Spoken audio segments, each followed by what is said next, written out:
Guys, may nagtatanong sa akin paano ko daw nire-report yung mga monetization violation na binibigay sa akin or nare-receive ko galing kay Meta every time na nagkakaroon ako ng mga violation. Yun. Una, ang ginagawa ko talaga yung nire-report ko yung problema. 'Di ba meron dun sa help and support na shake your phone, yung mga ganyan. Tapos i-screenshot mo kung ano yung problema and then maglalagay ka doon ng reason. Kumbaga yung ija-justify mo na bakit kailangang tanggalin ni Meta yung violation doon sa iyong earnings. Kasi kalimitan sa Reels at saka sa in-stream ads. So doon siya nagkakaroon ng violation or sa stars. Malimit kasi ako nagkaroon ako ng siguro mga maraming beses na ako sa Reels. Tapos sa Reels naman ay mga ano copyright and yung iba yun lang, mga copyrights nga. Tapos sa in-stream ads, meron akong na-violate na word na naka-highlight doon sa video ko na hindi pala dapat naka kumbaga hindi siya appropriate doon sa video or talagang hindi siya pwede doon sa ganong klase or doon sa mga ganong klase ng video kasi nga syempre yung word na yun ay hindi dapat nga dapat ano ba? So basta hindi dapat nandoon. Ayun na. Tapos ayun na lang, yun lang ginagawa ko, guys. Tapos pag hintay ako ng mga 3 days.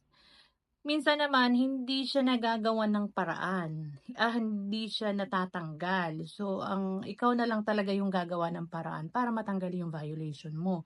So may nag-advise sa akin sa YouTube kasi nung nagpost ako sa dun sa naging unang problema ko na ganun nga na kahit anong gawin ko wala naman nakalagay na violation kung ano yung violation. So may nag-comment sa akin. Dun daw sa time na natanggap mo yung monetization restriction na galing kay Meta, kung ano yung na-upload mo, it's either ipa-private mo siya or i-remove. So ang in-advise sa akin, i-private ko yung video na yon na in-upload ko. Tapos nag-intay ako gabi ko kasi ginawa yon kasi gabi ko din siya nabasa. So nag-intay ako hanggang kinabukasan, wala namang nangyari.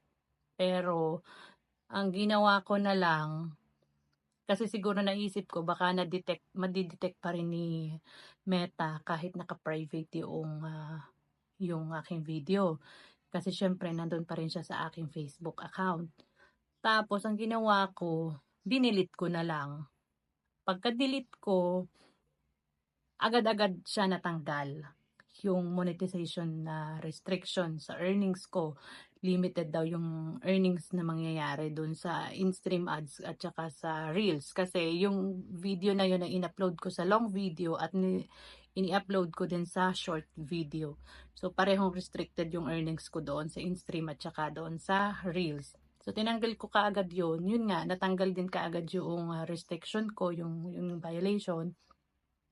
And ang ginawa ko doon sa video, dinownload ko yun, nire-upload ko pero inalis ko na yung word na yun. And yun nga, doon ko nalaman na yung palang word na yun ang hindi talaga ina-allowed ni Meta. Isa yun sa hindi ina-allowed na word ni Meta. So nilagyan ko siya, although yun nga ay, yung video ay nagawa na. So, hindi ko na yung caption kasi hindi ko na mababago dahil nandun na ngayon. Wala naman ako yung original na copy ng mga video na pinagsama-sama ko. So, dun lang sa word na yon nilagyan ko siya ng emoji. Kumbaga, inano ko siya, tinakpan ko pag nag-a-appear yung word na yon. And binago ko na yung caption. Napaka-importante talaga ng caption kasi yung caption is isa din sa tinitingnan ni Meta. So, yun lang guys. Yun lang ginawa ko guys. Para matanggal yung mga violation na natatanggap ko. At kapag naman yun ang ginagawa ko, natatanggal talaga kagad siya.